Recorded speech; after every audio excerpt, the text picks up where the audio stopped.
Longevity is not only a matter of inheritance, but also of gene regulation.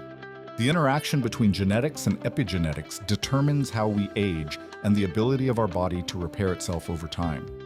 One of the main areas of study are telomeres, repetitive sequences that protect chromosomal ends.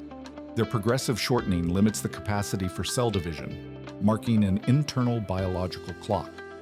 The enzyme telomerase, which repairs them, is active in stem, embryonic, and tumor cells, but its decrease in somatic tissues contributes to cellular aging. Epigenetics, for its part, regulates gene expression without modifying the DNA sequence.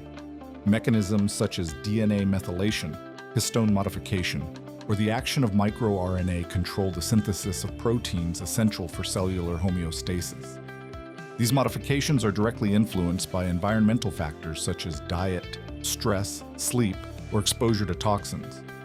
Various studies have linked epigenetic alterations to aging-associated diseases such as cancer, type 2 diabetes, cardiovascular, and neurodegenerative diseases. Hence the growing interest in using epigenetic markers as predictive tools and therapeutic monitoring in anti-aging medicine programs.